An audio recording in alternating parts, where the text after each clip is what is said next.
The crystal chandeliers scattered prisms across the marble floor, each light fragment a tiny star in this galaxy of wealth I didn't belong in. My black cocktail dress, the only decent thing in my wardrobe, felt suddenly cheap against my skin, the polyester blend an imposter among silks and cashmeres. I tucked a strand of hair behind my ear, my fingers trembling slightly as I clutched my champagne flute, the bubbles inside more confident than I could ever be. "Smile," Lisa whispered beside me, her elbow gently nudging my ribs. These people can smell fear. My childhood friend had dragged me here as her +1, insisting I needed to network after losing my job at the downtown cafe last week. What she really meant was that I needed to find a rich husband, or at least a generous lover, to solve my mounting debt problems. "I don't belong here," I murmured, taking a sip of champagne that cost more than my monthly rent. The liquid was crisp, almost bitter against my tongue, like the reality of my circumstances. "Nobody knows that except you," Lisa replied, her eyes scanning the room hungrily. She'd always been beautiful in that effortless way. Golden hair, blue eyes, and the kind of confidence that money buys. "Besides, Stella, you look gorgeous tonight. That dress makes your eyes look like emeralds." I forced a smile, knowing she meant well. The gala fundraiser was being held in one of Boston's oldest hotels, a place where old money and new ambitions collided in a symphony of quiet deals and loud laughter. I'd spent hours researching proper etiquette just to avoid embarrassing myself, yet I still felt like an anthropologist observing a foreign culture. That's when I first felt it, the weight of someone's gaze burning into my skin. I turned slowly, my body responding before my mind could catch up. Across the room, partially hidden by a cluster of laughing men in tuxedos, stood someone who didn't quite fit despite his obvious wealth. He wasn't laughing. He wasn't even pretending to smile. Instead, his dark eyes were fixed on me with an intensity that made my champagne taste suddenly sour. "Who is that?" I asked Lisa, trying to sound casual while my heart inexplicably thundered against my ribs. She followed my gaze and her posture instantly changed, straightening, tightening, a prey animal sensing danger. "That's Adriano Russo," she whispered, her voice dropping so low I barely heard her over the string quartet. "Don't stare. Don't even look." "Why? Who is he?" But even as I asked, something primitive inside me already knew the answer. The man radiated danger like heat from a flame. "He owns half the waterfront officially. Unofficially." Lisa shook her head slightly. "Old Italian family. They call him the Prince, because he took over everything when his father disappeared 3 years ago. Nobody asked questions about what happened to Senior." My eyes betrayed me, drawn back to him like a magnet finding north. He was younger than I expected for someone with such a reputation. Early 30s, perhaps, and undeniably handsome in that sharp, threatening way of a predator. His suit wasn't flashy like the tech millionaires preening around us, but I could tell from its perfect fit that it cost more than everything I owned. 2 broad-shouldered men hovered near him, their eyes constantly scanning the room while pretending to enjoy the party. "He's looking at you," Lisa hissed, suddenly gripping my arm. "Why is he looking at you?" "I don't know," I whispered back, a strange heat crawling up my neck. "I've never seen him before." "Well, he's coming over. I'm getting another drink." Lisa's loyalty evaporated as quickly as she did, leaving me alone as the crowd parted like the Red Sea before Adriano Russo's purposeful stride. I looked for an escape route, but my body refused to move, trapped in the amber of his attention. Up close, I could smell his cologne, something expensive and earthy that made me think of forests after rain. A thin scar traced the edge of his jaw, the only flaw in his otherwise perfect features. His eyes were darker than they'd appeared from across the room, not brown, but nearly black, revealing nothing while taking everything in. "You're not enjoying yourself," he said. Not a question, but a statement of fact, in a voice accented just enough to remind me he came from somewhere else originally. Italy, I assumed from what Lisa had said. "I'm fine. Thank you," I replied automatically. The social script for women approached by powerful men ingrained since childhood. Be polite. Don't offend. Find the quickest exit. You're lying. His mouth curved slightly, not quite a smile. You've been checking the exit every 30 seconds since you arrived. The observation unsettled me. I didn't realize I was being watched. Everyone's being watched, just not with the same interest. He took a champagne flute from a passing waiter without taking his eyes off me. You don't know who I am. Again, not a question. I hesitated, caught between honesty and self-preservation. I was just told. He nodded slightly. And now you're afraid. Should I be? The words escaped before I could stop them, and I immediately regretted the boldness born from my nervousness. Instead of anger, amusement flickered across his face, softening its hard edges momentarily. Most people are. You're Stella? The fact that he knew my first name sent alarm bells ringing through my mind. How do you... I make it my business to know who attends these events, he interrupted smoothly, especially when they're as out of place as you are. I'm sorry if I'm not meeting the dress code, I replied, embarrassment and defiance warring within me. That's not what I meant. He stepped closer, and I resisted the urge to step back. You're not calculating the net worth of everyone you speak to. Your smile earlier, the only genuine one I've seen tonight, was for the elderly coat check attendant, not for anyone who could advance your social standing. I swallowed hard, unnerved by his observations. I should find my friend. She's at the bar, flirting with Senator Williams' son. He's engaged to the Thompson heiress. But I doubt that concerns her. His words were delivered without judgment, merely stating facts. You don't know anything about her, I defended weakly, though part of me wondered if he was right. I know everything about everyone in this room. It's how I stay alive. He offered his hand suddenly. Dance with me. It wasn't a request so much as a foregone conclusion. Every instinct told me to refuse, to mumble an excuse and flee. Yet beneath the fear bubbled something darker and more dangerous, curiosity.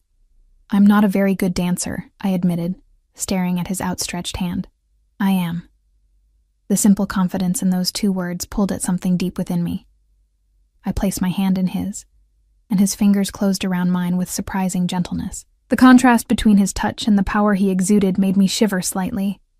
He guided me toward the dance floor where couples swayed to a waltz I didn't recognize. One of his guards, because that's what they were, I realized, not friends or associates, moved to follow, but Adriano dismissed him with a slight shake of his head. His hand settled at the small of my back, warm through the thin fabric of my dress.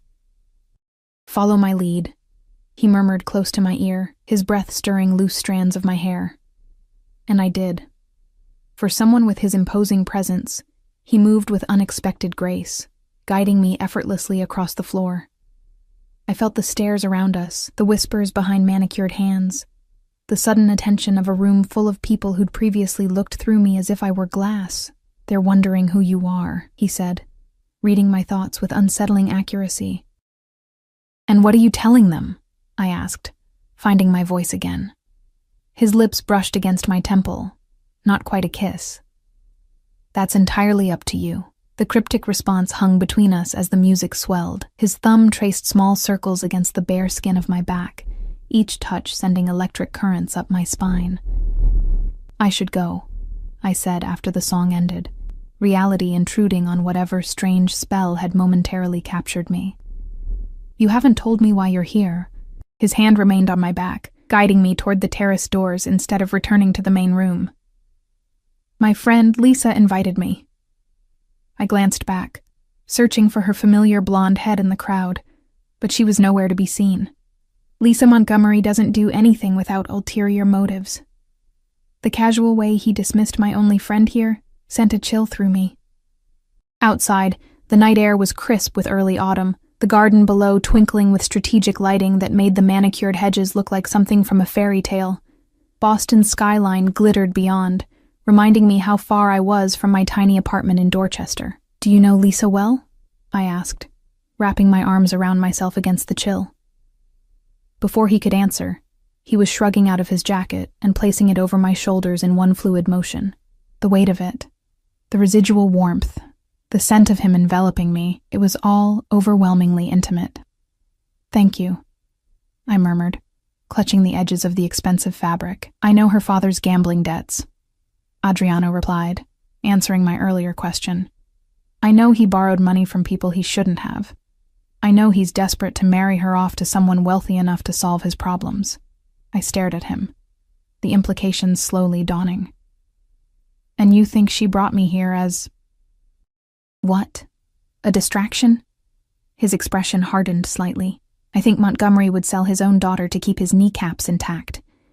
Bringing your beautiful friend as bait for his creditors would be nothing to him.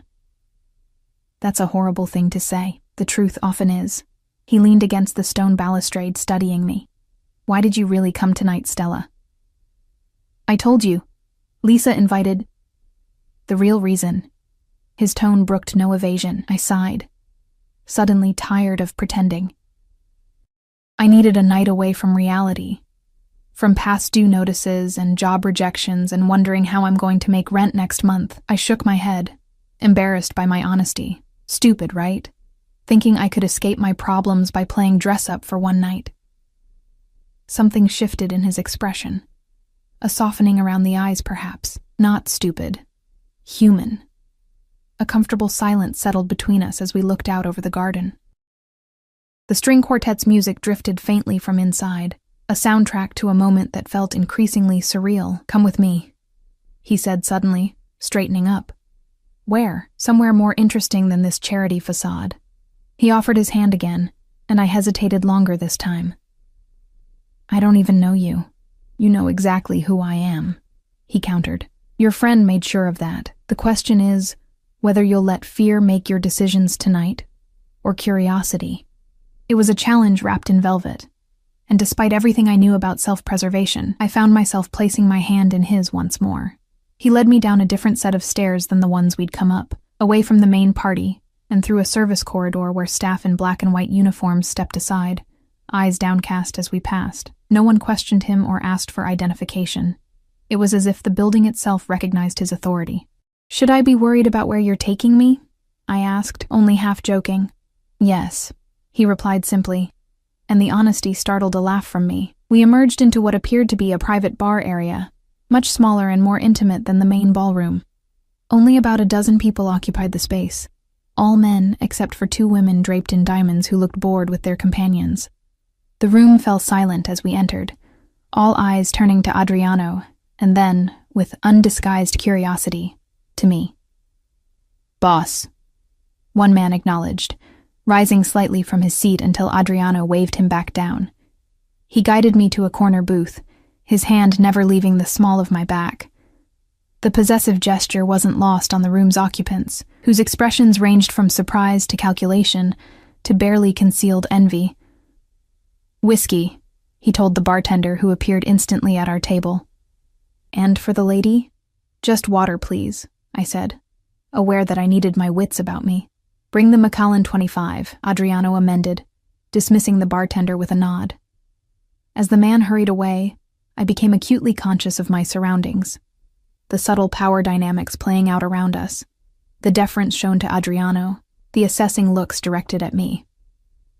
These are your… colleagues? I asked carefully. Some business associates, some enemies pretending to be friends. His casual honesty was disarming. None worth introducing to you. The drinks arrived with remarkable speed. The amber liquid in Adriano's crystal tumbler caught the light as he raised it slightly in my direction before taking a sip. I watched his throat work as he swallowed, aware that my fascination with him was growing more dangerous by the minute. Do you make a habit of this? I asked, taking a sip of water. Rescuing women from boring parties? I've never done this before, he said, his intensity returning full force, which is why they're all watching. They're wondering what makes you special. I glanced around and found he was right. Eyes darted away as my gaze met theirs. And what does make me special? I asked, genuinely curious. Before he could answer, a commotion at the entrance drew our attention. Lisa stumbled in, clearly having had more champagne since I'd last seen her. She was clutching the arm of a young man I didn't recognize, her laughter too loud for the subdued atmosphere. Her eyes widened when she spotted me. Stella! There you are! I've been looking everywhere! She started toward our table, but the young man pulled her back, whispering urgently in her ear as he stared at Adriano with naked fear. Adriano didn't acknowledge them, instead turning his attention fully back to me. An old friend of yours. Since elementary school, I admitted. Though sometimes I wonder if we've grown too far apart. People reveal their true nature under pressure, he said, watching as Lisa and her companion retreated hastily from the room. You learn quickly who stands beside you and who runs. The words hit closer to home than he could know. My ex-boyfriend had vanished the moment I'd lost my job, and my mother had stopped answering my calls when I couldn't lend her money anymore. Loyalty had proven a rare commodity in my life. Is that what you're doing? I asked boldly. Putting pressure on me to see my true nature? A genuine smile crossed his face, transforming his features from handsome to breathtaking. Perhaps I'm allowing you to see mine. The room seemed to recede around us, the background noise fading as our conversation intensified. He asked about my life, real questions that required real answers. Where I'd grown up, a small town outside Pittsburgh, what I'd studied, English literature, what I'd wanted to be, a writer once upon a time before pragmatism set in. In turn, I learned fragments about him. His love of sailing, his collection of rare first editions, his preference for silence over small talk. It was during a lull in our conversation that I noticed a man approaching our table. Tall, gray-haired, with the confident stride of someone used to deference. Russo, the man acknowledged with a tight smile that didn't reach his eyes. What a surprise finding you here. Judge Calloway. Adriano didn't stand or offer his hand. I wasn't aware you frequented establishments like this. Special occasion. The judge's gaze slid to me, assessing and dismissive in the same look. Aren't you going to introduce me to your friend? Something dangerous flashed in Adriano's eyes. There and gone so quickly I might have imagined it. No. The simplicity of his refusal hung in the air between them, a challenge neither man seemed willing to escalate further. The judge's face flushed slightly before he nodded stiffly and continued to the bar. That was rude, I whispered, though part of me was oddly thrilled by his protective response. He doesn't deserve to know your name. Adriano's voice was low, almost a growl. He leaned closer, his lips nearly brushing my ear. Let them watch, he whispered, his breath warm against my skin. They'll learn you belong to me. The possessive declaration should have sent me running. Instead, I felt a treacherous heat bloom in my chest, spreading outward until my whole body hummed with it.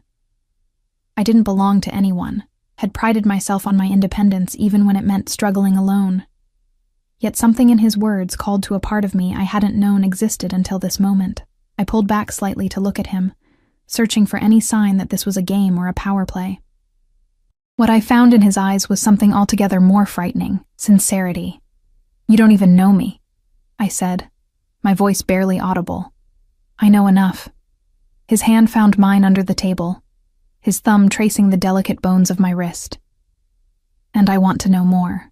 It was then that I made my first mistake. I smiled at him, genuine and unguarded. The answering heat in his eyes told me he recognized it for what it was.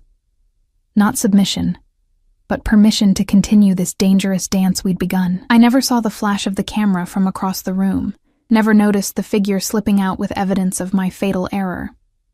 By the time I would understand the consequences of that single unguarded moment, it would be far too late to escape the web I had wandered into so willingly. The night air carried the scent of possibility, as Adriano guided me out of the hotel through a side entrance I hadn't known existed. His security detail materialized from the shadows, 2 men in front, 1 behind, moving with practiced precision. The sudden appearance of armed guards should have shattered whatever spell I was under, but instead, it only heightened the surreal quality of the evening. Where are we going? I asked, as a sleek black Bentley pulled up to the curb. The driver emerged silently, opening the rear door with a slight bow toward Adriano. To dinner, he replied simply, his hand on my lower back as he guided me into the vehicle. Unless you're not hungry? My stomach answered for me with an embarrassing growl. I hadn't eaten since lunch, a sad peanut butter sandwich at my kitchen counter. Too nervous about the gala to manage anything else. I'll take that as a yes, Adriano said, his lips quirking into that almost smile that made my pulse quicken. The interior of the car was all buttery leather and polished wood, the partition between us and the driver already raised for privacy. As we pulled away from the curb, I realized I was still wearing his jacket, the expensive fabric pooling around me like a shield. "I should give this back," I said, starting to shrug it off. "Keep it." His eyes tracked the movement, something possessive in his gaze. "It suits you." I settled back, letting his scent envelop me. "You do this often? Whisk women away from parties to mysterious destinations?" "You're still afraid of me." Not answering my question, but making an observation. "I'm cautious," I corrected. "There's a difference." He leaned back against the leather seat, studying me in the dim glow from passing streetlights. "Tell me something true, Stella. Something you've never told anyone." The request was so unexpected that I laughed nervously. That's quite a demand from someone I just met. "We're beyond social conventions, don't you think?" He gestured to the car, to the night around us, to the improbable reality of me sitting beside him. "Give me something real." I considered deflecting again, but found myself wanting to answer honestly. "I'm terrified of ending up like my mother," I said finally. Alone at 60, working 2 jobs to make ends meet, wondering where her life went wrong. The admission hung in the air between us, more revealing than I'd intended. "What happened to her dreams?" he asked, his voice gentler than I'd heard it before. "She put them aside for a man who didn't deserve her." I twisted my hands in my lap. "He left when I was 7. She never recovered. Not her heart, not her finances." Adriano was quiet for a moment, absorbing this. "And that's why you guard your independence so fiercely." It wasn't a question, but I nodded anyway. "Your turn. Something true." I expected resistance, but he answered immediately. "I never wanted this life, my father's empire, the family business." His gaze turned to the window, his reflection ghostly against the glass. "I studied architecture in Milan. I wanted to build things that would last centuries." "What happened?" "My father was murdered by his oldest friend." The bluntness of his statement stole my breath. "I came home for the funeral and never left. Some choices aren't really choices." The car slowed, turning into a narrow alley behind what appeared to be a restaurant. The driver opened Adriano's door first, then circled to my side. As I stepped out, I realized we were in the North End, Boston's Italian district. "My grandfather opened this place in 1956, Adriano explained, guiding me toward a nondescript door with no sign or marking. "It's not in any guidebooks." Inside, the restaurant was a time capsule. Red leather booths, white tablecloths, candles flickering in amber glass holders. A silver-haired man rushed forward, embracing Adriano with obvious affection. "Adriano, è passato troppo tempo." The older man stepped back, his eyes widening as they fell on me. "E chi è questa bella signorina?" "Uncle Marco, this is Stella," Adriano said, his hand finding the small of my back again. "Stella, my godfather and the best chef in Boston." Marco's weathered face split into a broad smile as he kissed both my cheeks. "Any friend of Adriano's is family here." He lowered his voice conspiratorially. "He never brings women to my restaurant. You must be special." I felt heat creep up my neck. "It's lovely to meet you." Marco led us to a secluded corner booth, shooing away the menus a waiter tried to bring. "I will take care of everything," he insisted before disappearing into the kitchen. The restaurant was half full, couples lingering over wine, a family celebrating at a large round table, a few solitary diners at the bar. None of them paid us any attention, though I noticed Adriano's security had taken up positions at strategic points around the room. "Your godfather seems nice," I said, unfolding the heavy linen napkin across my lap. "He helped raise me after my mother died." Adriano accepted a bottle of wine from a sommelier who appeared and vanished with silent efficiency. "Cancer, when I was 12. Marco was the one who taught me to sail, to cook, to appreciate books beyond their covers. The wine, a rich red that tasted of cherries and earth, loosened something in both of us. As plates of food arrived without being ordered, delicate fried artichokes, handmade pasta with truffles, tender veal that melted on my tongue, our conversation flowed more easily. I told him about my struggle to find work in publishing, my failed relationship with a boyfriend who couldn't handle my financial stress, my small apartment with the leaking ceiling that the landlord refused to fix. In turn, He shared fragments of his life, his travels, his continuing passion for architecture, his loneliness at the top of an empire he'd inherited rather than chosen. With each revelation, the caricature of the dangerous mafia boss began to blur at the edges, revealing the complicated man beneath. "You're not what I expected," I admitted, accepting a spoonful of tiramisu he offered across the table, an unexpectedly intimate gesture. "What did you expect? Someone colder, more calculating." I licked cream from my lips, noticing how his eyes tracked the movement. "Less human?" he supplied. I nodded. "Lisa made you sound like some kind of monster." Something shadowed his expression. "Make no mistake, Stella. I've done things that would terrify you. I've had to become what circumstances demanded." "Then why show me this side of you?" The question had been building all evening. He reached across the table, his fingers tracing the inside of my wrist where my pulse jumped beneath his touch. "Because from the moment I saw you, I knew you were different. A light in a dark room." The intensity of his gaze made it difficult to breathe. Part of me wanted to pull away, to remind myself of who he was, what he was.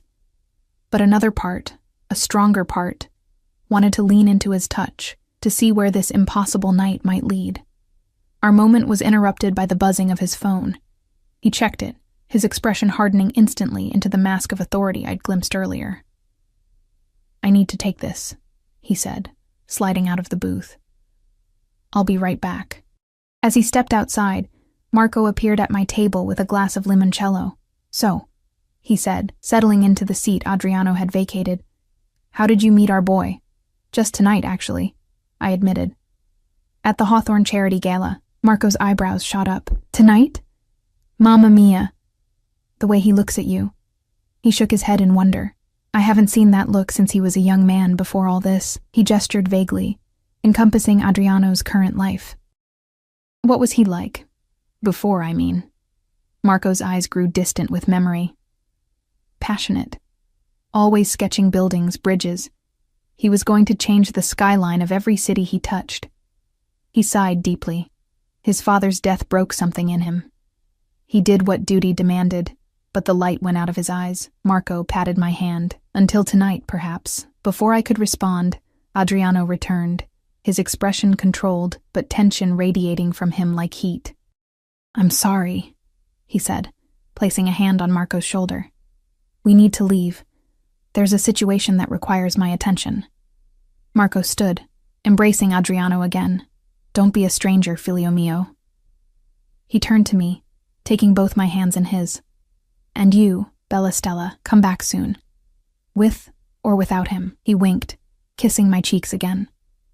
Outside, the night had turned colder, or perhaps it was just the shift in Adriano's demeanor that chilled me.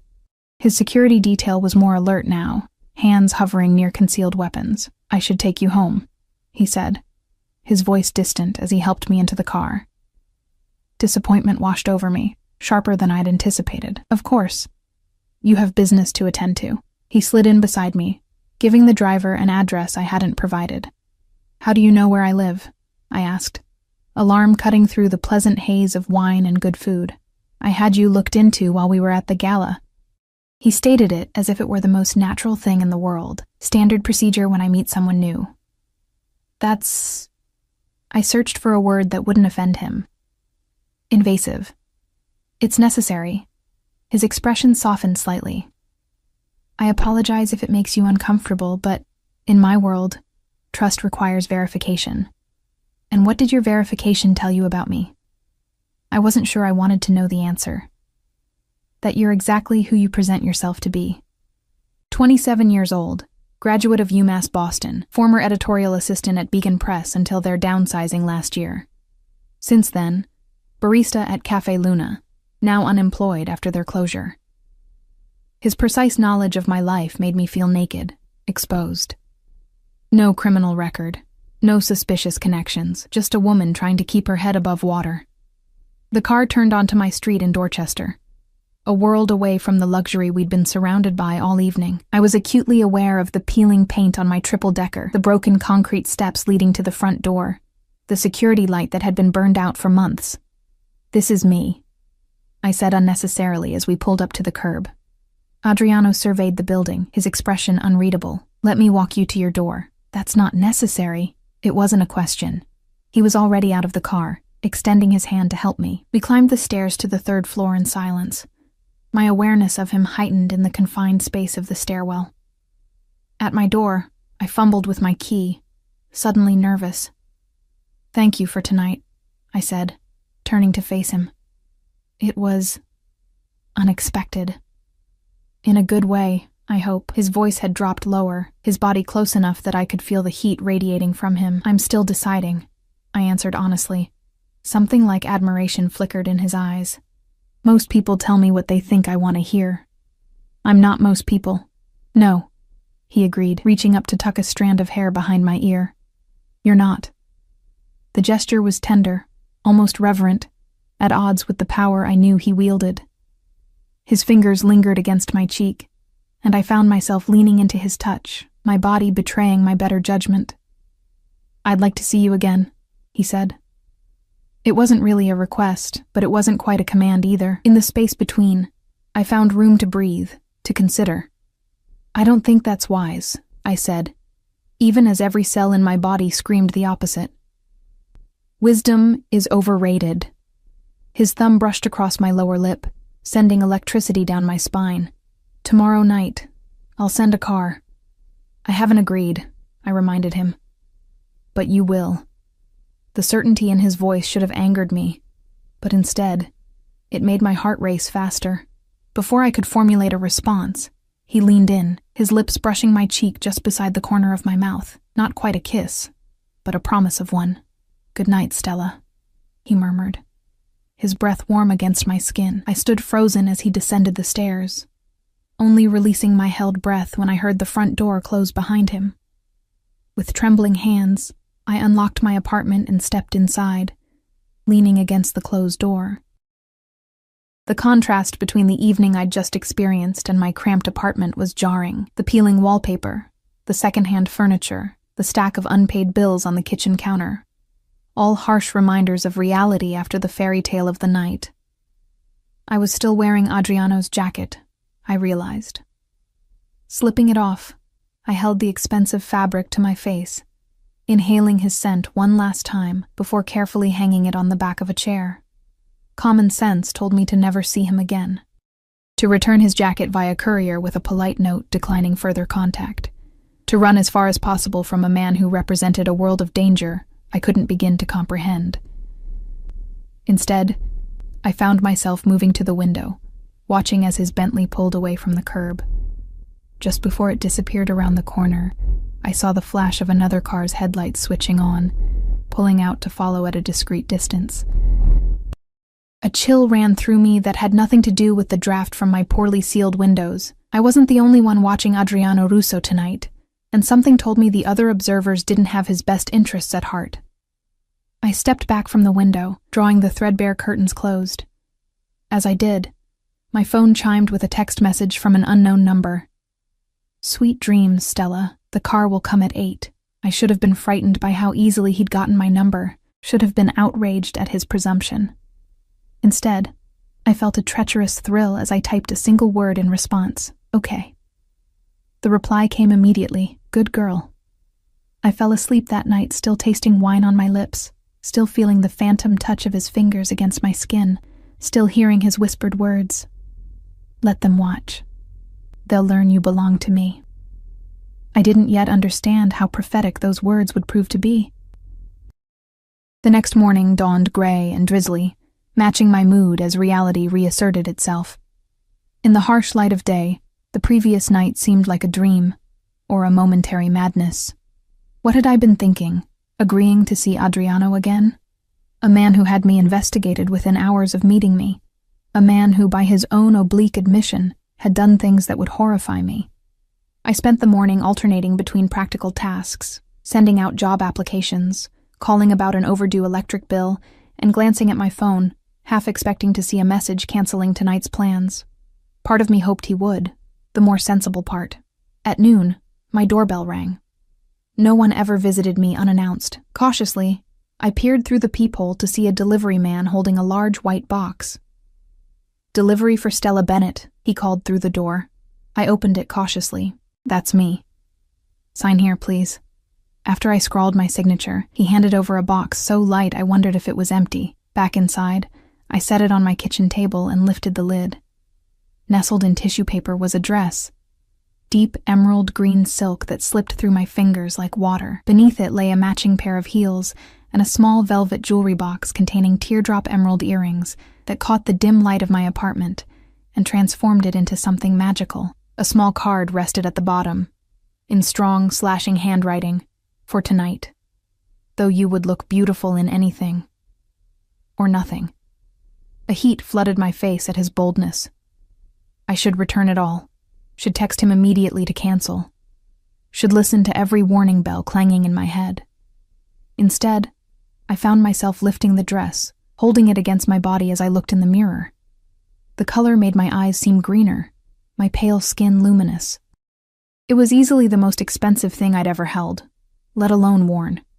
My phone chimed with a text from Lisa. "OMG, call me now. What were you doing with Russo?" I ignored it, setting the phone face down on the counter. Whatever interrogation she had planned would have to wait. I wasn't ready to explain something I didn't understand myself. As evening approached, anxiety and anticipation battled within me. By 7, I was dressed in Adriano's gifts, my hair swept up to showcase the earrings, my makeup subtle but deliberate. I hardly recognized my reflection. The woman staring back at me looked confident, elegant, worthy of a night on the arm of someone like Adriano Russo. It was all an illusion, of course. Beneath the silk and jewels, I was still the same struggling, unemployed woman with mounting debts and dwindling options. But for tonight, at least, I could pretend to be someone else. At precisely 8 o'clock, my phone chimed with a text. "Your car is waiting downstairs." I took a deep breath, picked up my small clutch, and headed out the door, unaware that I was walking toward a point of no return. The car waiting for me wasn't the Bentley from last night, but a sleek Aston Martin with tinted windows. The driver, different from yesterday but with the same vigilant eyes, opened the door without a word. As I slid into the buttery leather seat, I was surprised to find Adriano himself waiting inside, his dark gaze traveling over me with undisguised appreciation. "You look stunning," he said, his voice low and intimate in the confines of the car. "Thank you for the dress." I smoothed the silk over my knees, hyper-aware of his presence beside me, and the shoes, and the earrings. It was too much. It wasn't nearly enough. He reached across the space between us, his fingers grazing the emerald at my earlobe. "They match your eyes perfectly." The simple touch sent electricity through me. He was dressed immaculately in a charcoal suit that emphasized the breadth of his shoulders, a faint shadow of stubble darkening his jaw. The effect was devastating. "Where are we going tonight?" I asked, trying to regain my composure. "My home." He watched my expression carefully. "For dinner. Nothing more than you're comfortable with." The idea of seeing where he lived both thrilled and terrified me. His home would reveal more about him than our carefully orchestrated evening at the restaurant. It would be stepping further into his world, a world I still knew almost nothing about. "You seem nervous," he observed as the car pulled away from the curb. "Should I be?" His mouth curved into that almost smile that made my heart skip. Always honest. It's refreshing. He reached for my hand, his thumb tracing circles on my palm. "No harm will come to you in my home, Stella. You have my word." The sincerity in his voice shouldn't have reassured me as much as it did. After all, what was the word of a man whose business likely involved breaking laws I couldn't even imagine? Yet somehow I believed him. We drove out of Boston, heading north along the coast. The rain had cleared, leaving the night sky scattered with stars that appeared and disappeared behind wispy clouds. Adriano maintained a light hold on my hand, his touch both possessive and gentle. "Tell me more about your writing," he said, breaking the comfortable silence that had settled between us. I blinked in surprise. "How did you know I write? You mentioned wanting to be a writer once. I assume that means you still write, even if it's not your profession." His observation was unnervingly accurate. "I do," I admitted. "Nothing worth reading.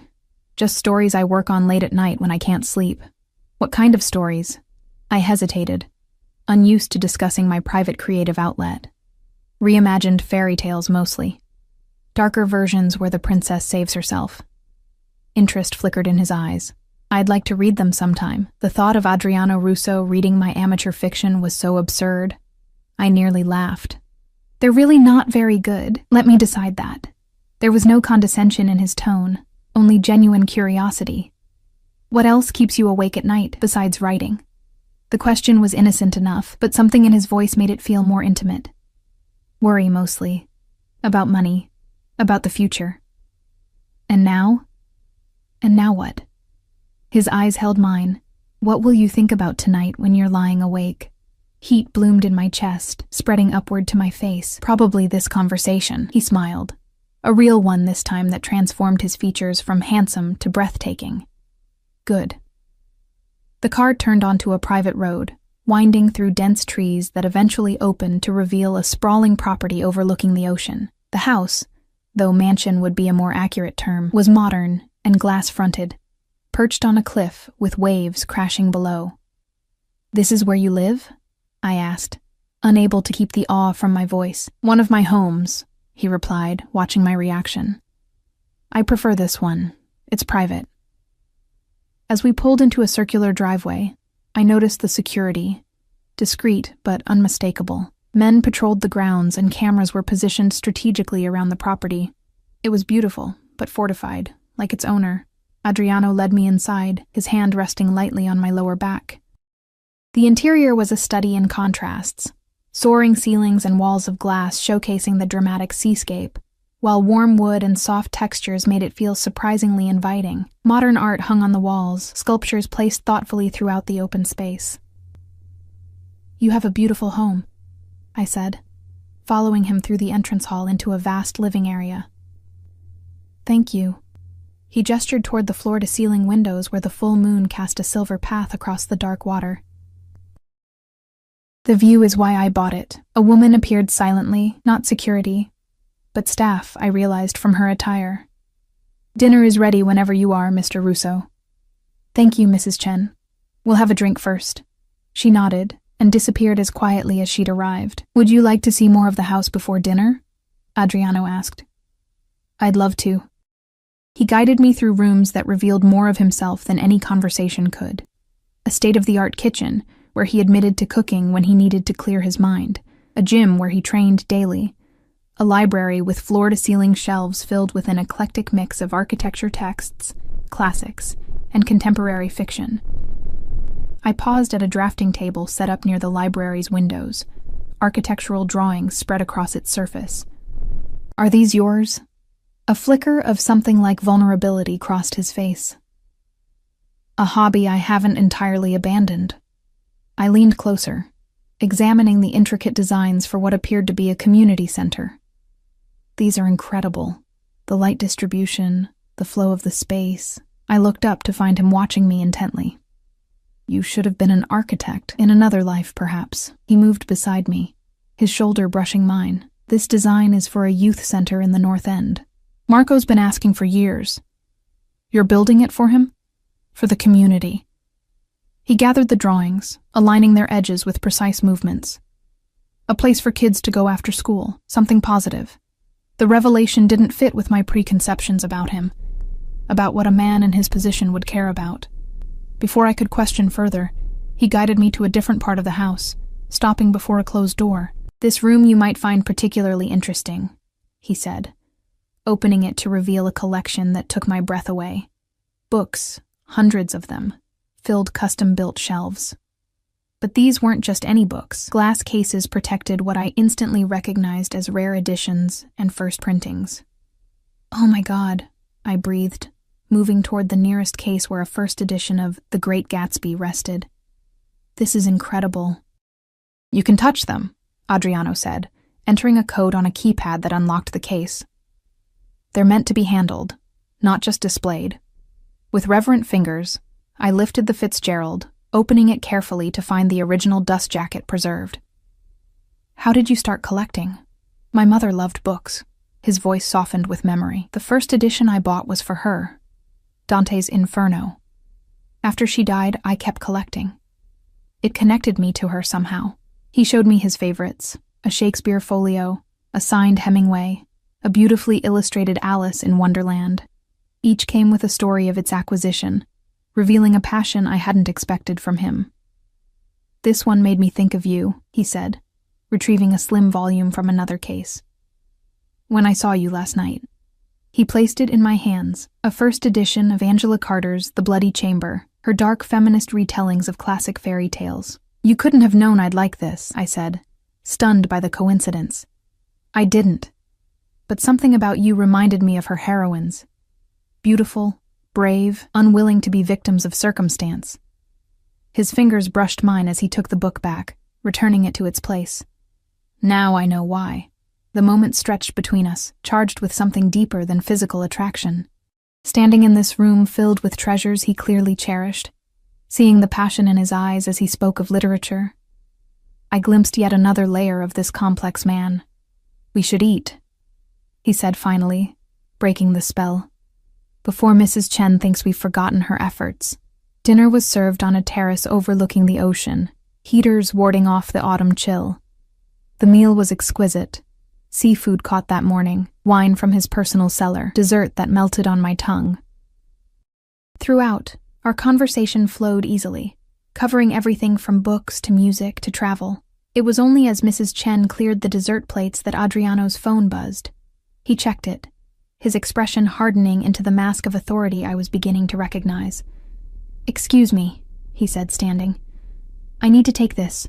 Please enjoy the view. I won't be long." As he stepped away to take the call, I turned my attention to the moonlit ocean below. The waves crashed against the cliffs in a hypnotic rhythm, the vastness of the water a reminder of how small my everyday concerns were in the grand scheme of things. I was so lost in thought, I didn't hear him return until he spoke from directly behind me. "Beautiful, isn't it?" I turned to find him standing closer than expected, his presence enveloping me like a physical force. "It's magnificent. I come out here when I need perspective." His eyes were darker than usual, troubled by whatever the call had contained. "The ocean doesn't care about our problems. It's been here long before us, and will remain long after. Is everything okay?" I ventured, unsure if I had the right to ask. He considered me for a moment before answering. "There's a situation developing with a rival organization, nothing for you to worry about." The casual reference to what must be another crime family sent a chill through me, a stark reminder of who he really was beneath the cultured exterior. "Does it bother you?" he asked, reading my expression with unsettling accuracy. What I'd do? I couldn't lie, not when he was looking at me like that. Yes, it should bother anyone. Rather than anger, my honesty seemed to please him. Most women I meet either pretend not to know or convince themselves it's all legitimate business. "I'm not most women. No," he agreed, stepping closer until I could feel the heat radiating from his body. "You're not." His hand came up to cup my cheek, his touch so gentle it made my heart ache. "I should send you home," he murmured, his thumb tracing my lower lip.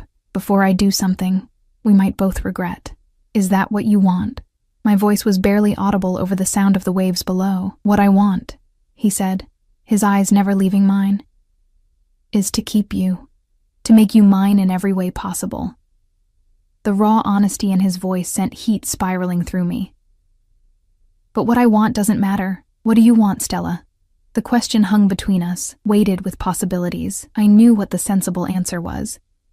To thank him for dinner, return to Boston, and never see him again. To run as far as possible from a man who represented a world of danger I could scarcely comprehend. Instead, I found myself rising on my toes, closing the distance between us until my lips brushed his. "This," I whispered against his mouth. "I want this."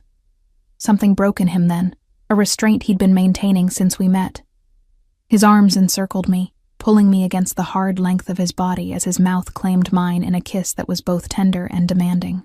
I melted into him, my hands finding their way to his shoulders, his neck, his hair. When we finally broke apart, both breathing hard, his eyes had darkened to obsidian.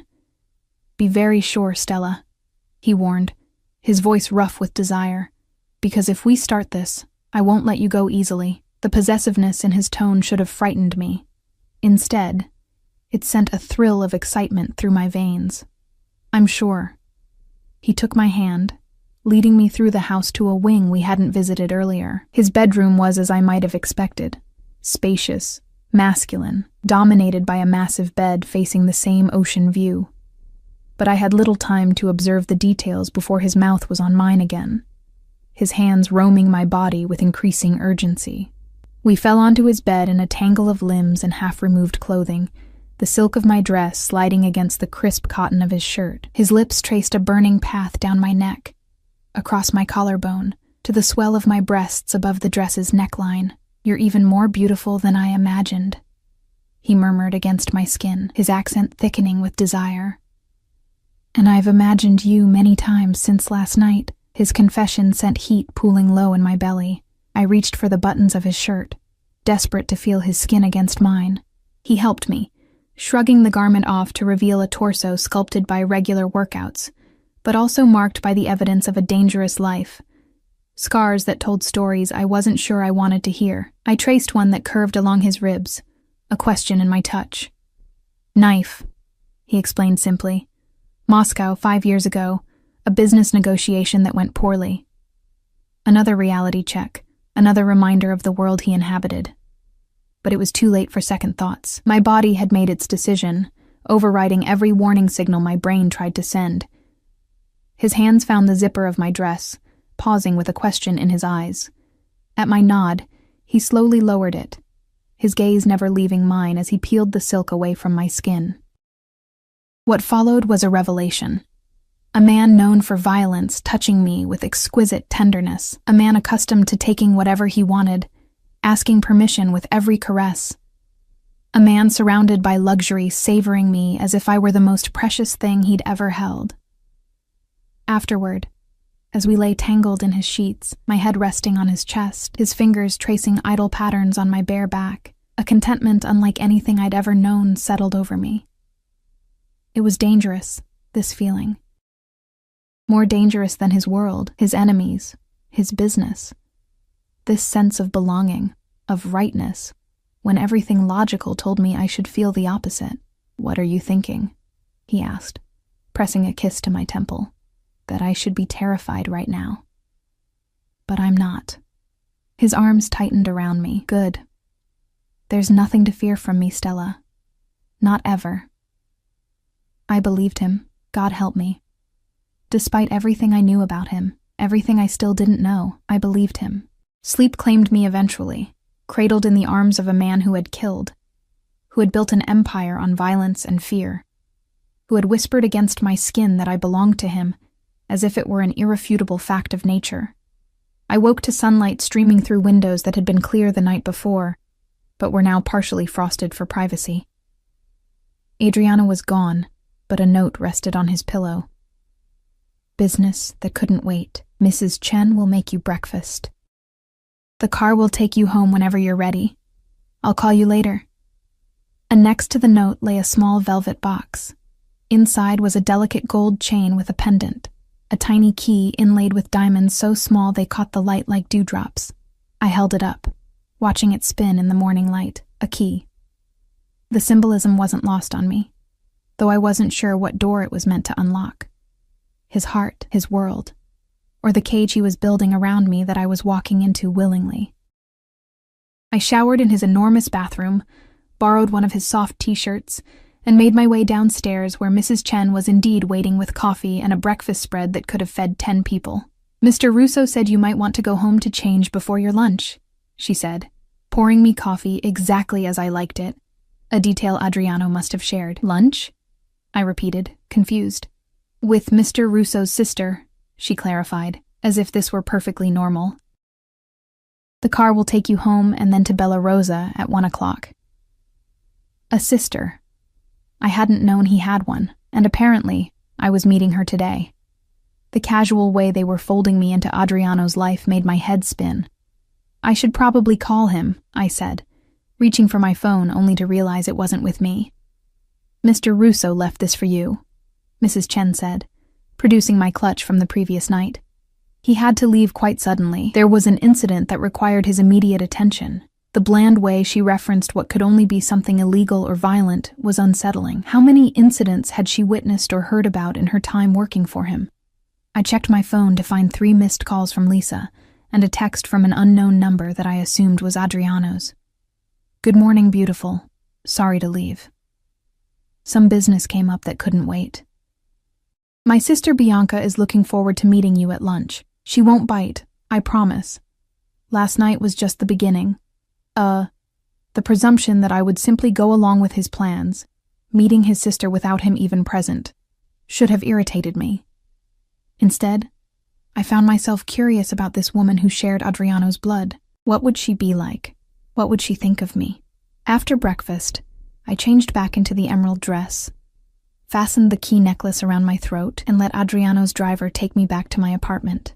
The contrast between his oceanfront mansion and my cramped third-floor walk-up had never been more stark.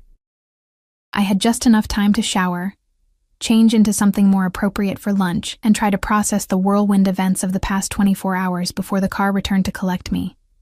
Bella Rosa was an upscale restaurant in Back Bay, the kind of place where lunch reservations were made months in advance. I was led immediately to a secluded table, where a striking woman with Adriano's dark eyes and sharp features waited. "Stella," she said, rising to greet me with European kisses on both cheeks. "I'm Bianca Russo. My brother has told me almost nothing about you, which means you must be special indeed." Bianca Russo was nothing like I'd expected. Where Adriano radiated controlled danger, she exuded polished sophistication. Her sleek black hair was cut into a sharp bob, her designer suit impeccably tailored, her makeup flawless. Only her eyes, the same deep brown as her brother's, betrayed their shared bloodline. "Please sit," she said, gesturing to the chair across from her. "I've taken the liberty of ordering wine. I hope you don't mind." I settled into my seat, hyper-aware of the curious glances from nearby diners. Not at all. Though I admit I was surprised to hear Adriano had arranged this lunch. A server appeared with a bottle of white wine, pouring 2 glasses before disappearing again. "My brother can be impulsive when it comes to things he wants." Bianca studied me over the rim of her wine glass. "And he very much wants you, it seems." The directness of her statement caught me off guard. "We just met 2 days ago. Time is irrelevant in matters of attraction." She waved a dismissive hand, diamond bracelet catching the light. "Tell me about yourself, Stella Bennett. What exactly have you done to captivate my brother so thoroughly?" "I wish I knew," I answered honestly. "I'm nobody special." Her perfectly arched eyebrow rose. "That's where you're wrong. Adriano doesn't waste time on the ordinary." The conversation paused as a waiter arrived with appetizers I didn't remember ordering, delicate plates of tuna tartare and arancini. "Forgive my bluntness," Bianca continued once we were alone again. "But I need to understand your intentions with my brother." I nearly choked on my wine. My intentions? I think that's usually the question asked about the man, not the woman. A smile flickered across her face, softening her sharp features momentarily. In normal circumstances, perhaps. But Adriano is not a normal man, and his position makes him vulnerable in ways you might not appreciate. "You think I want something from him?" It wasn't a question. The assumption stung, though I could hardly blame her for it. "Everyone wants something from him," she replied matter-of-factly. "Money, power, protection. The question is what you want." I set down my fork, meeting her gaze directly. "I don't want anything from him. I didn't even know who he was when we met." She studied me for a long moment, searching for deception. "You understand what my brother does for a living?" "I have an idea," I said carefully. "But you spent the night with him anyway." Her tone wasn't judgmental, merely curious. Most women with your background would run in the opposite direction. Maybe I'm not as smart as most women. That drew a genuine laugh from her. "Or perhaps you're more honest about what attracts you. Power is seductive, Stella. So is danger. There's no shame in admitting it." I shifted uncomfortably, unwilling to analyze my attraction to Adriano quite so clinically. "It's more complicated than that. Of course it is," she conceded. "Love always is." "I didn't say anything about love," I objected quickly. Her smile turned knowing. You didn't have to. The main courses arrived, seafood risotto for her, mushroom ravioli for me, providing a welcome interruption. As we ate, Bianca shifted to safer topics, my background, my writing aspirations, my thoughts on Boston. She was surprisingly easy to talk to when not interrogating me about her brother, sharp-witted and genuinely interested in my responses. You're not what I expected, I admitted as we lingered over dessert, tiramisu that reminded me of my dinner with Adriano the night before. A criminal's sister, you mean? Her directness was refreshing, if disconcerting. What did you expect? Some mafioso stereotype from the movies? I don't know what I expected, I admitted. Adriano mentioned you only in passing. Yes. My brother plays his cards very close to his chest. She sipped her espresso. Even with me. Especially since he took over the family business. You're not involved in it? I asked cautiously. I run the legitimate side of things. At my confused expression, she elaborated. Real estate development, import, export, restaurants, nightclubs, every good operation needs a public face.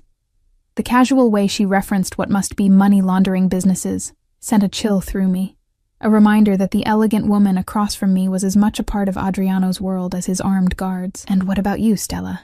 Where do you see yourself in all this? Her question cut to the heart of the uncertainty I'd been wrestling with since meeting Adriano. I don't know, I said honestly. This has all happened so fast. A word of advice, she said, her expression softening slightly. My brother moves quickly once he's made a decision. He sees something he wants. He takes it. It's both his greatest strength and his most dangerous flaw. And you think I'm just something he wants to take? The idea bothered me more than I wanted to admit. No, she said after a thoughtful pause. I think you might be the first thing he's wanted that he's afraid he can't keep. Before I could process that statement, her phone chimed. She checked it, her expression shifting subtly. Adriano will meet us at Luciano's gallery opening. The car will take us there. Gallery opening? I'm not dressed for— You're perfect, she interrupted, signaling for the check. Besides, Adriano had some things sent there for you. Of course he had. The casual display of wealth and power, having clothes delivered wherever he thought I might need them, should have felt presumptuous. Instead, I found it oddly thrilling, being caught up in the whirlwind that was Adriano Russo's attention. The gallery was in the south end, a converted warehouse space now housing contemporary art. A small crowd of well-dressed people mingled inside, champagne flutes in hand as they discussed the massive canvases adorning the walls. Bianca guided me through the throng, nodding at acquaintances, but stopping for no one. In a private room at the back, I found several garment bags hanging on a rack, my name printed on tags attached to each. I'll give you some privacy, Bianca said, slipping out and closing the door behind her. Inside the first bag was a black cocktail dress that looked like it had been designed specifically for me. Simple yet elegant, with a neckline that would showcase the key necklace I still wore. The other bags contained alternatives, but it was clear which one Adriano had intended as the first choice. I changed quickly, grateful for the adjoining bathroom where I could refresh my makeup and tame my hair. The dress fit perfectly, as did the strappy heels that accompanied it. Looking in the mirror, I hardly recognized myself. The woman reflected back seemed confident, sophisticated, at home in this world of wealth and power that had been thrust upon me. When I emerged, Bianca nodded approvingly. Perfect. Now let's find my brother before he terrorizes the poor artist for being too friendly with me. Are he and Luciano friends? I asked as we made our way back to the main gallery space. Luciano owes him money, she said simply. This show is part of the repayment plan. Another casual reference to Adriano's less-than-legal activities, delivered as if discussing the weather. I was beginning to understand that this would be my new normal if I continued seeing him, constant reminders of the darker aspects of his life, interspersed with moments of surprising tenderness. I spotted Adriano before he saw me, his tall figure commanding attention even in a room full of striking people. He was dressed in a charcoal suit similar to the one from the previous night. Deep in conversation with a nervous-looking man I assumed was Luciano, two of his ever-present security detail hovered nearby, surveying the room with watchful eyes. As if sensing my gaze, Adriano looked up, his expression transforming when he saw me. The intensity of his focus made my breath catch. It was as if everyone else in the room had suddenly disappeared. He excused himself from Luciano and crossed to us in long strides. Without hesitation, he pulled me into his arms, claiming my mouth in a kiss that was far from appropriate for a public setting. I should have been embarrassed, but all I could feel was the heat of his body against mine and the possessive press of his lips. "I missed you this morning," he murmured when we finally broke apart, his accent thicker than usual. "You could have woken me to say goodbye," I replied, aware of Bianca watching us with barely concealed amusement. "You were sleeping so peacefully." His hand settled at the small of my back, a gesture I was beginning to realize was his way of marking territory. "I see you've met my sister. We had a lovely lunch," Bianca said. "Very illuminating." The look Adriano shot her carried a warning. "I hope you behaved yourself." "Don't I always?" She smiled innocently. "Now, if you'll excuse me, I should congratulate Luciano on his creative debt repayment." As she walked away, Adriano turned his full attention back to me. "I'm sorry about this morning. There was a situation that required immediate attention. Mrs. Chen mentioned an incident," I said carefully. "Is everything okay?" His expression darkened momentarily. "It's handled. Nothing for you to worry about." The dismissal, gentle as it was, reminded me of the boundaries around his business. Boundaries I wasn't sure I wanted to cross. "The dress is beautiful," I said instead, changing the subject, "though you seem to have an uncanny knowledge of my measurements." "I pay attention to what matters," he replied, his eyes traveling over me with undisguised appreciation. "And everything about you matters to me." The naked emotion in his voice made my heart skip. This man, this dangerous, powerful man, looked at me as if I were the most precious thing in his world. It was intoxicating and terrifying in equal measure. "Come," he said, taking my hand. "Let me show you the collection. Luciano may be in debt, but his work has merit." We moved through the gallery, Adriano's arm around my waist, his security detail maintaining a discreet distance. He was knowledgeable about art, pointing out techniques and influences in the massive abstract canvases, with the same precision he'd shown discussing architecture. People watched us, some openly staring, others pretending not to notice while stealing glances. I felt their curiosity like a physical touch, wondering who I was to be on the arm of Adriano Russo. "They're all talking about us," I murmured, leaning closer to him. "Let them," he replied, unconcerned. "Let them see who holds my attention now."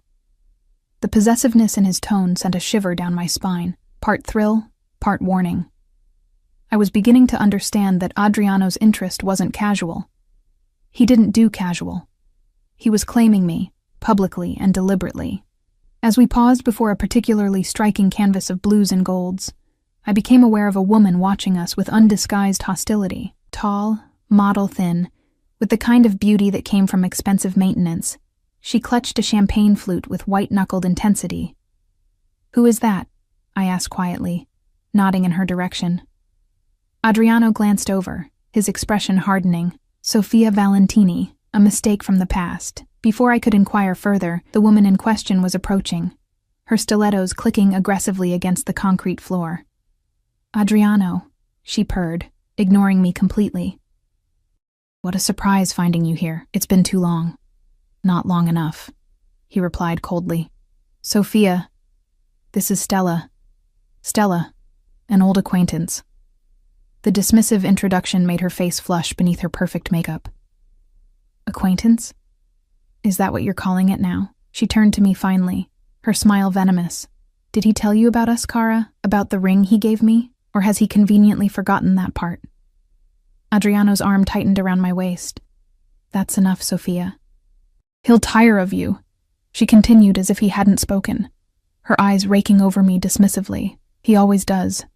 Once the novelty wears off, once you bore him, he'll discard you just like he did me. I suggest you walk away," Adriano said, his voice dropping to a dangerous octave. "Before you say something you'll regret." Two of his security guards materialized beside us, their presence a silent threat. Sofia's eyes darted between them, calculation replacing her initial bravado. "Enjoy him while you can," she said to me, forcing a brittle laugh. "Just remember, everything he touches eventually turns to ash." With that parting shot, she turned on her heel and stalked away, leaving a wake of tension behind her. "I'm sorry about that," Adriano said, once she was out of earshot. "Sophia has difficulty accepting rejection.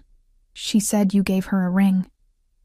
The implication hung between us. He sighed, running a hand through his hair in a rare gesture of frustration. "It was a gift, not an engagement.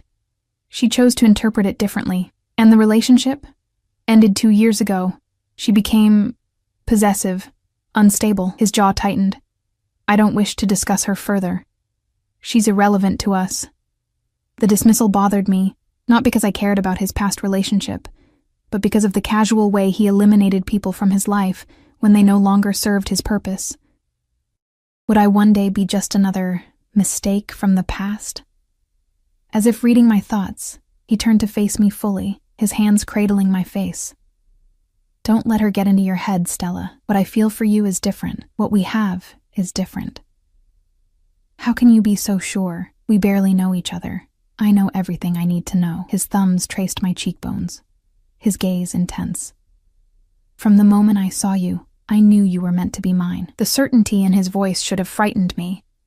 Instead, it sent a thrill through my veins, a dangerous heat that pooled low in my belly.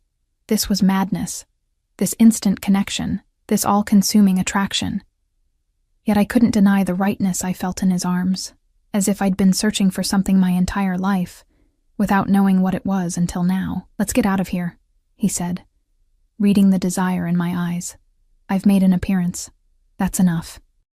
We didn't say goodbye to anyone, not Bianca, not Luciano. Adriano simply took my hand and led me through the gallery, his security clearing a path as we went. Outside, his car was waiting, engine running. The ride back to his house was charged with tension, his hand on my thigh, his eyes never leaving my face. We barely made it through the door before he was pressing me against the wall, his mouth hungry on mine, his hands exploring my body with increasing urgency. "I thought about this all day," he confessed between kisses, his voice rough with desire. "About you in my bed, wearing nothing but that key around your neck." I gasped as his lips found the sensitive spot below my ear. "The key? What does it mean?" He pulled back slightly, his eyes dark with emotion. "It means you have access to parts of me no one else does." His hand came up to cradle my face. "It means I'm trusting you with more than I've ever trusted anyone." The admission stole my breath. I knew what it cost a man like him to make such a declaration, a man whose survival depended on keeping others at a distance, on never showing vulnerability. Words failed me, so I answered with actions instead, pulling him back to me, pouring everything I couldn't say into my kiss. We made it to his bedroom eventually, leaving a trail of discarded clothing in our wake. Later, as we lay tangled in his sheets, my head on his chest listening to the steady thrum of his heartbeat, a contentment unlike anything I'd ever known washed over me. It was dangerous, this feeling. More dangerous than his business, his enemies, his world. This sense that I belonged here, with him, when every logical part of my brain was screaming warnings. "What are you thinking?" he asked, his fingers tracing idle patterns on my bare shoulder. "That this is insane," I admitted. 2 days ago, I didn't know you existed. Now I'm in your bed, wearing your key, meeting your sister. Does it feel wrong? I considered the question carefully. "No," I said finally. "That's what scares me.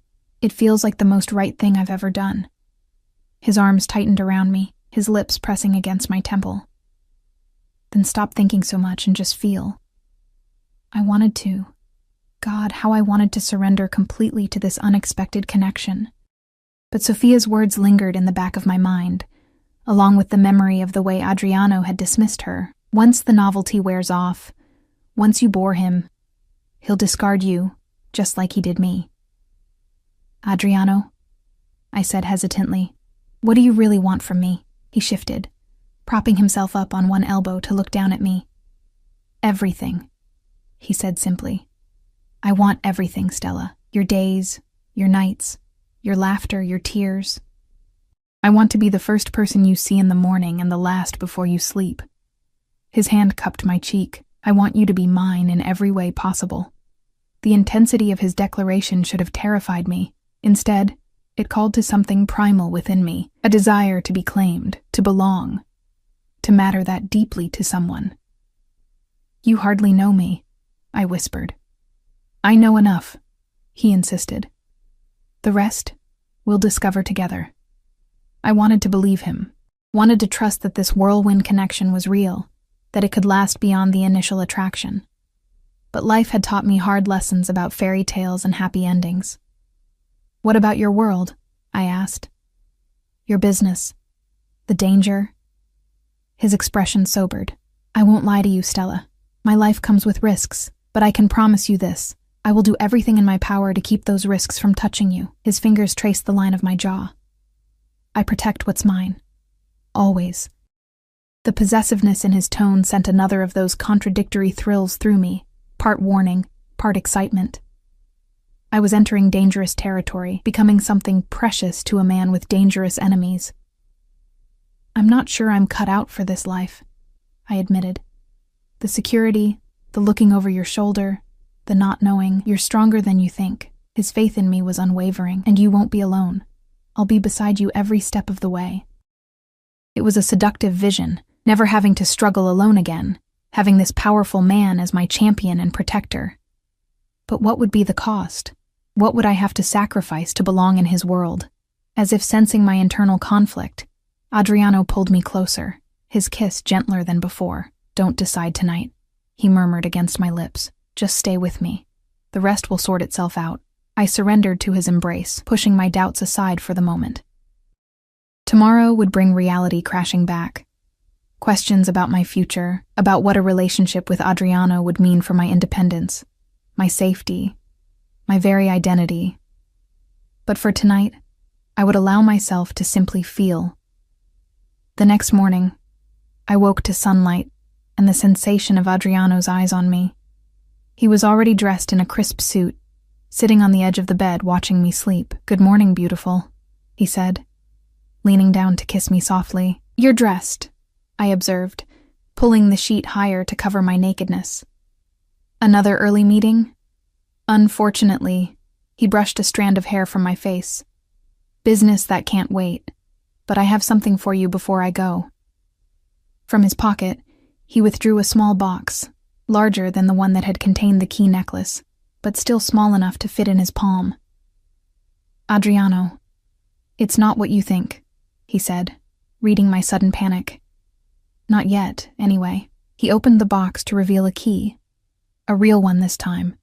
Not a symbolic piece of jewelry. This is to my penthouse in the city, he explained. I want you to stay there while I'm handling this business matter.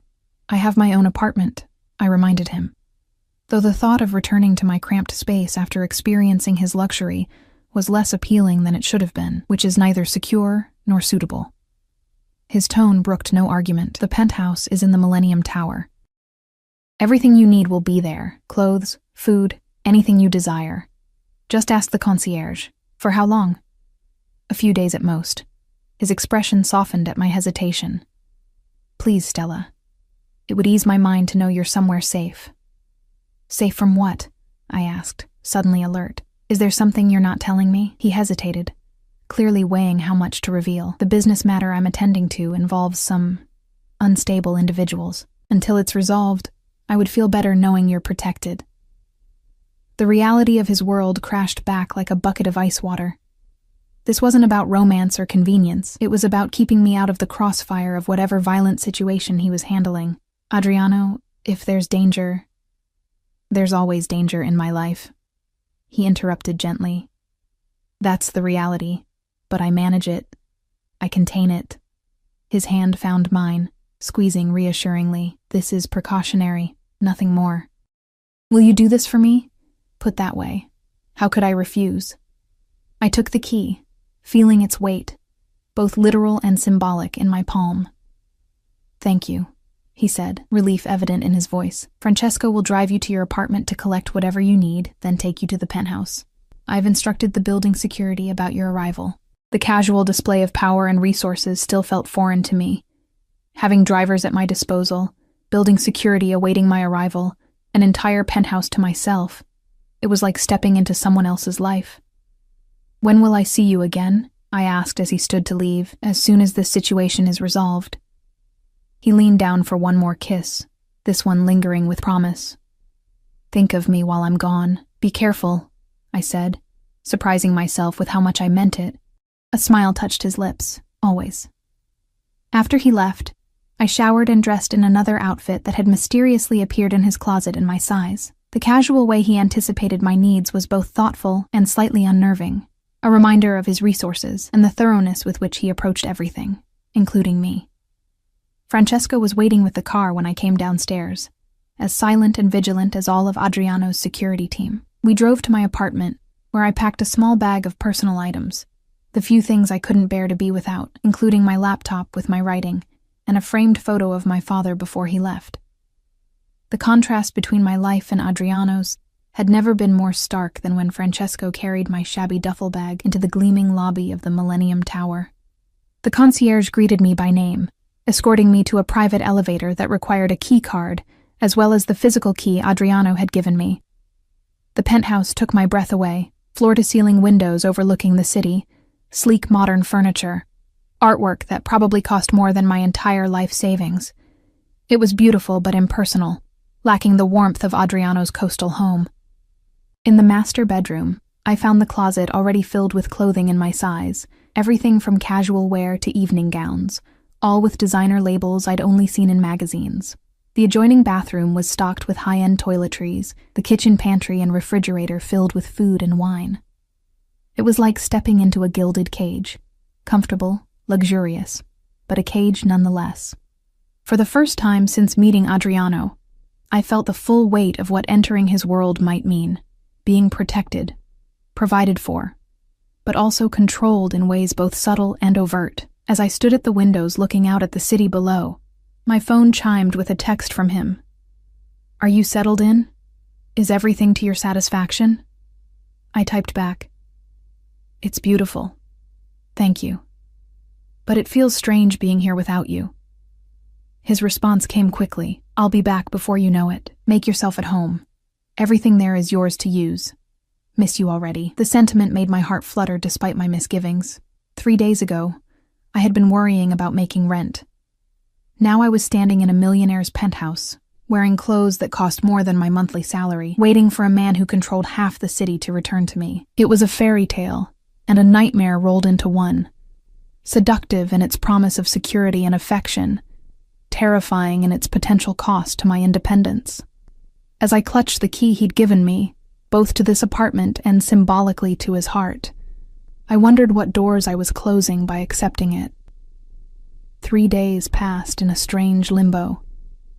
I wandered the penthouse like a ghost, sleeping in Adriano's bed, using his shower, wearing the clothes he'd provided.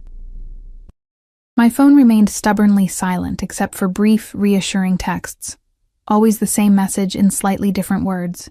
He was handling the situation, he would return soon, I should stay inside where it was safe. On the second day, a florist delivered an enormous arrangement of blood-red roses with a card that read simply, "Counting the hours until I see you again." On the third day, Bianca called. "He's fine," she said before I could even ask, "but the situation is complicated. He asked me to check on you. I'm going stir-crazy," I admitted. "I haven't left the apartment since I got here." "Good. That's exactly what Adriano wants." There was something in her voice, tension, perhaps, or worry, that hadn't been there during our lunch. "Bianca, what's really going on?" I asked, tired of being kept in the dark. "I deserve to know if I'm in danger." A long pause, then a sigh. "It's not my place to tell you, but since my brother is being his usual overprotective self." She hesitated. There was an attempt on Adriano's life. The people responsible have been dealt with, but he's being cautious until he's certain all threats have been contained.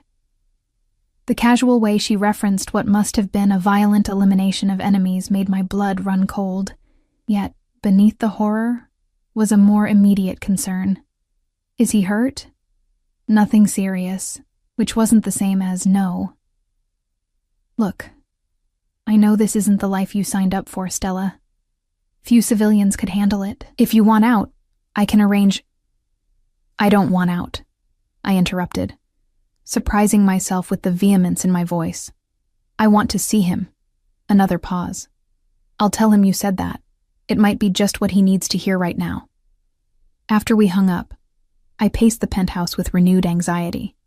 Someone had tried to kill Adriano. He was injured, though Bianca claimed not seriously. And instead of coming to me, he was keeping his distance, protecting me, yes, but also perhaps protecting himself from having to face my reaction to the violence of his world.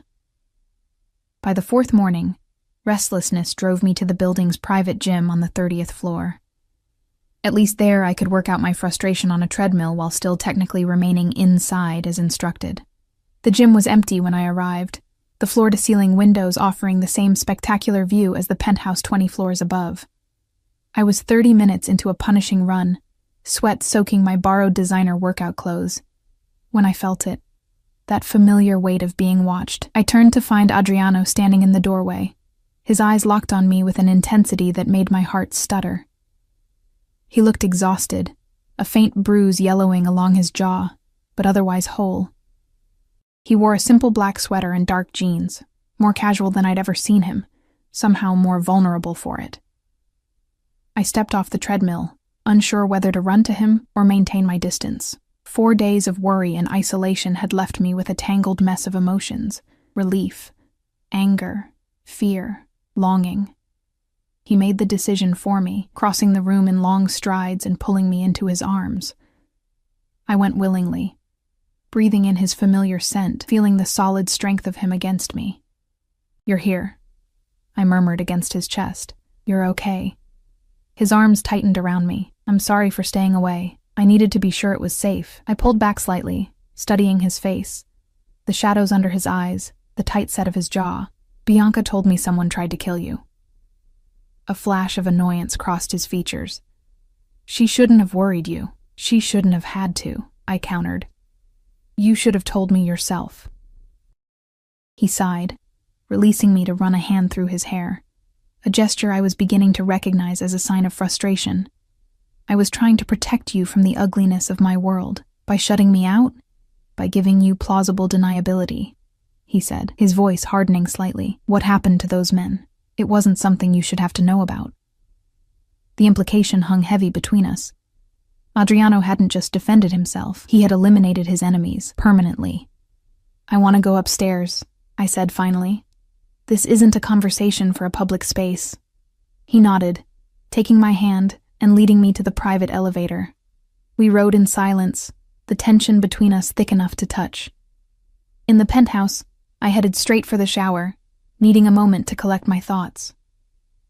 When I emerged, wrapped in one of his plush robes, he was waiting in the living room, 2 glasses of whiskey poured. I accepted one, taking a fortifying sip before facing him.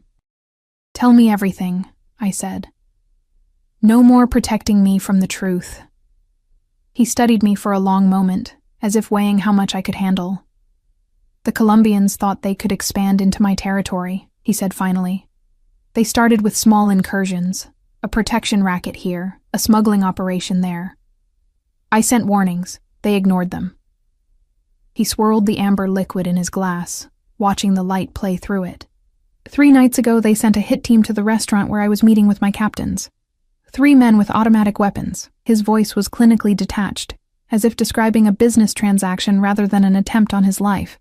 "My security neutralized 2. The 3rd managed to get off a shot before he was subdued." "That's how you got this," I said, reaching out to gently trace the bruise on his jaw. "Debris from a shattered mirror," he confirmed. "Nothing serious." "And the men who sent them?" His eyes met mine, unflinching. "They won't be sending anyone else." The coldness in his voice should have terrified me. This was the other side of Adriano Russo. Not the man who collected rare books and designed community centers, but the one who eliminated threats with ruthless efficiency, the man who had built and maintained a criminal empire through violence and fear. "This is your world," I said softly. "This is what being with you means." "It's part of it," he acknowledged.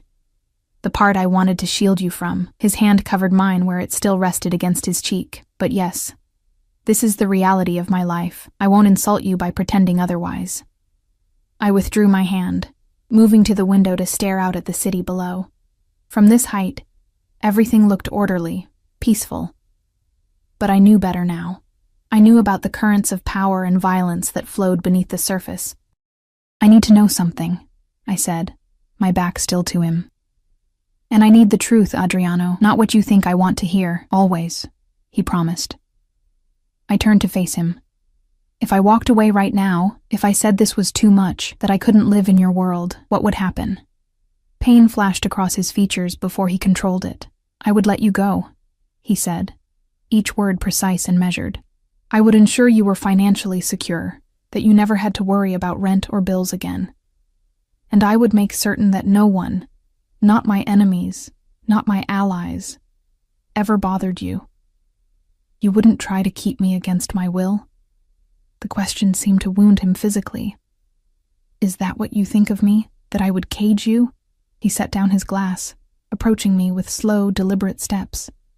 "Stella, I want you by my side because you choose to be there. Anything else would be meaningless." I believed him. God help me. Despite everything I now knew about him, despite the violence and danger that surrounded him, I believed in the sincerity of his feelings for me. "I'm scared," I admitted, my voice barely above a whisper. "Not of you. Of this life. Of waking up one day to learn you've been killed. Of always waiting for the other shoe to drop." "Fear is natural," he said, standing close enough that I could feel the heat radiating from his body, but not touching me. "It keeps us alert, keeps us alive, but you can't let it rule you. Is that how you live? With the constant knowledge that someone might be coming for you?" "I live each day fully aware it could be my last," he said simply. "It makes every moment more precious. Especially the moments with you." The raw honesty in his voice broke something open inside me. I had been fighting this connection since the moment we met, telling myself it was madness, that it could never work. But standing here now, facing the reality of who he was, both the darkness and the light, I found myself unwilling to walk away.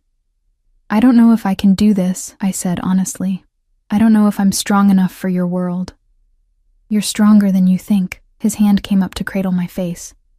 His touch gentle despite the power I knew those hands possessed, but I understand if it's too much to ask. I leaned into his touch, closing my eyes. "I need time. To think. To process all of this." "Take all the time you need," he said, though I could hear the strain in his voice. "The penthouse is yours for as long as you want it.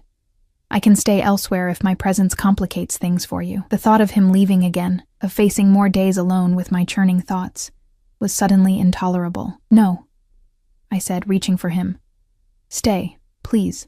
Relief flooded his features as he gathered me in his arms, his lips finding mine in a kiss that spoke of desperation and need. Whatever doubts I had about our future, my body had no uncertainties about wanting him, here and now. We made our way to the bedroom, shedding clothes as we went. This time our lovemaking had an edge of urgency, as if we both needed to affirm life in the face of the death that had nearly claimed him. I traced the new bruises on his body, evidence of the violence he'd endured, while he whispered promises against my skin. Promises of protection, of devotion, of a future together. Afterward, as we lay tangled in the sheets, my head on his chest listening to the steady beat of his heart, I found myself thinking about choices, about crossroads and paths taken, about how a single decision could alter the entire trajectory of a life. "What are you thinking?"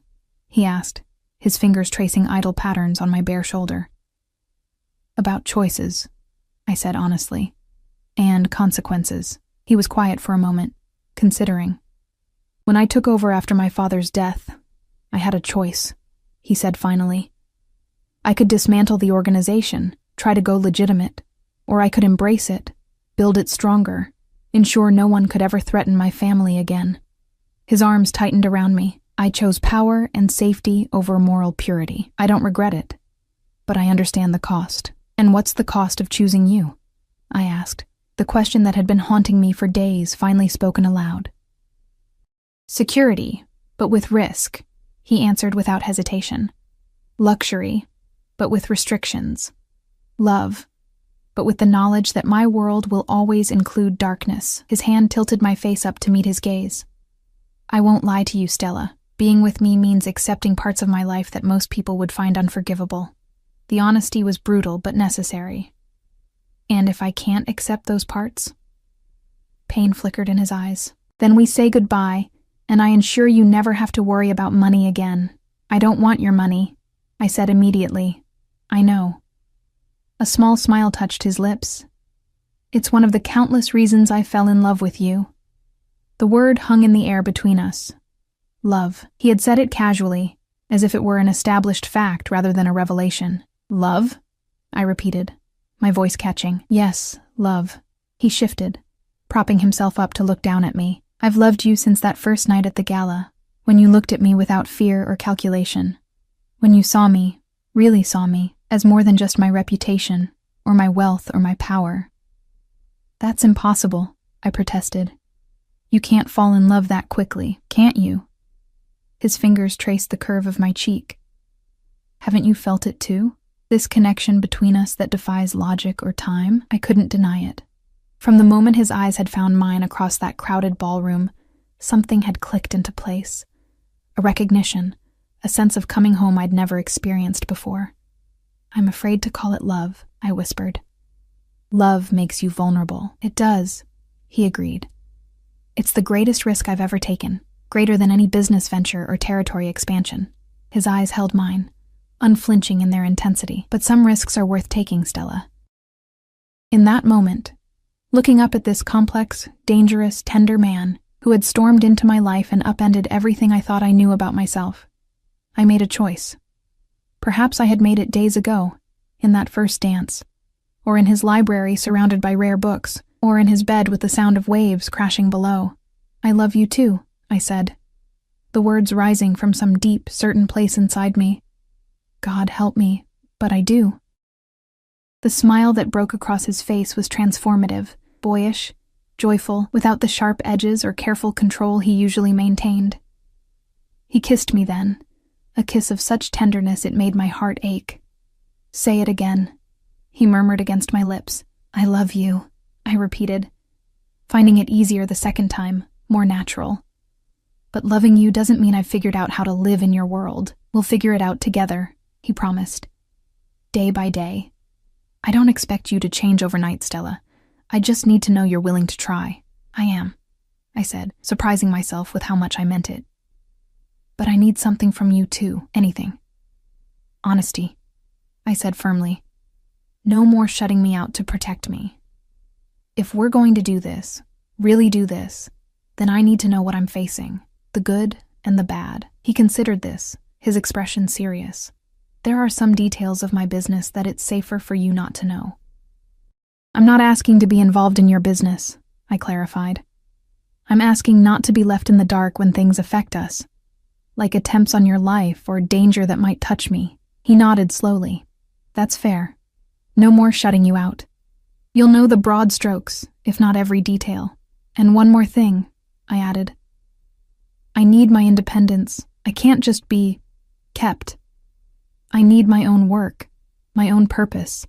A smile touched his lips. I wouldn't have it any other way. Your fire, your determination, they're part of what I love about you. His hand found mine, fingers intertwining. What if I helped you publish your stories? Not by buying a publishing house, he added quickly, but by connecting you with legitimate editors who would judge your work on its merits. The offer was tempting, a door opening to a dream I'd nearly abandoned. You would do that? I would do anything to see you fulfilled, Stella. Your happiness is my happiness now. The sincerity in his voice washed over me like a balm.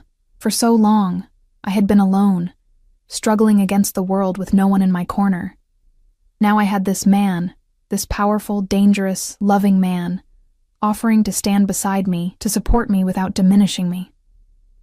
So, he said, his eyes searching mine, where do we go from here? I considered the question carefully, weighing all I now knew about him, about his world, about the life we might build together. Forward, I said finally. Together. One day at a time.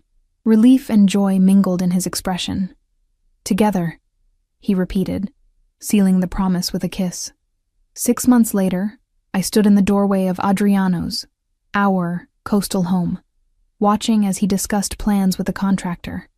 The community center in the North End was nearly complete, a a project he had thrown himself into with surprising passion once I had encouraged him to reconnect with his architectural roots. Much had changed in those months.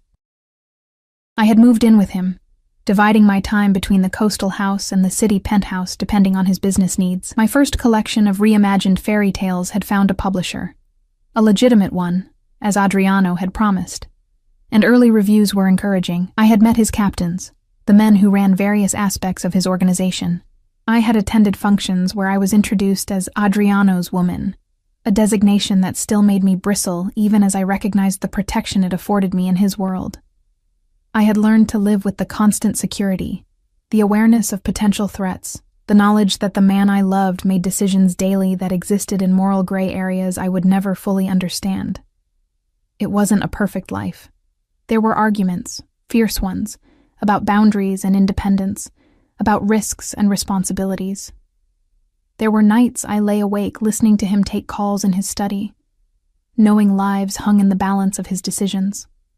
There were moments I questioned my own moral compass for loving a man whose power was built partially on violence and fear. But there was love too, deep and unwavering.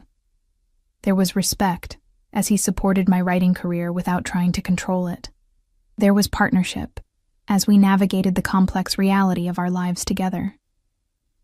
I was still lost in thought when I felt his arms encircle me from behind, his chin resting on my shoulder. "What's on your mind, my love?" he asked, pressing a kiss to my temple. "Just thinking about how much has changed," I said, leaning back against his solid warmth. 6 months ago, I was worried about making rent.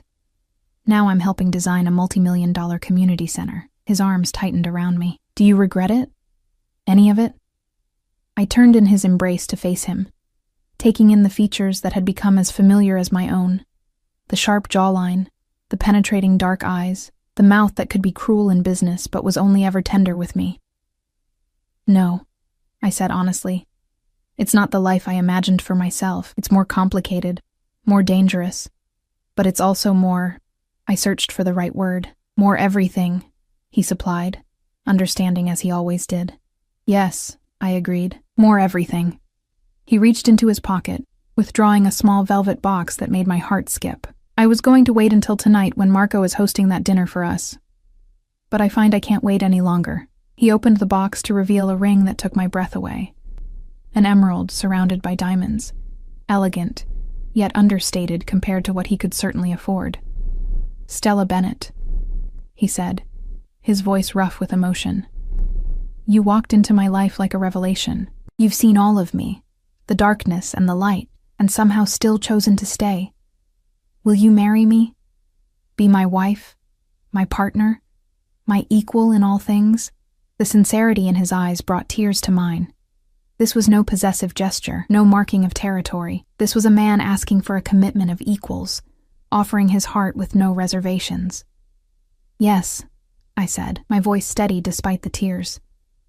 "Yes, I'll marry you." His smile was radiant as he slipped the ring onto my finger, then pulled me into a kiss that promised a lifetime of passion, protection, and partnership. Later that evening, as we celebrated our engagement with Marco, Bianca, and a few trusted members of Adriano's inner circle, I caught my reflection in a window. The woman staring back at me so different from the one who had reluctantly attended a charity gala 6 months before. I wore confidence now like a second skin, my posture straight, my gaze direct. I belonged here, not because Adriano had claimed me, but because I had chosen this life with open eyes. "Happy?" Adriano asked, appearing beside me with 2 glasses of champagne. "Very," I said, accepting a glass and clinking it against his. "Though I still can't believe how much has changed since you whispered, 'Let them watch,' in my ear that first night." He smiled, that genuine smile that still transformed his features. "I meant it then, and I mean it now. Let them watch us build something extraordinary together. Let them see what real partnership looks like." I leaned into him, feeling the solid strength of the man who had become my safe harbor in a dangerous world. "To us," I said, raising my glass, "and to the extraordinary life we're building, together." "Together," he echoed, the word a vow more binding than any ceremony could provide. As conversations flowed around us, as Marco told embarrassing stories of Adriano's youth and Bianca teased me about wedding plans. I felt a sense of peace settle over me.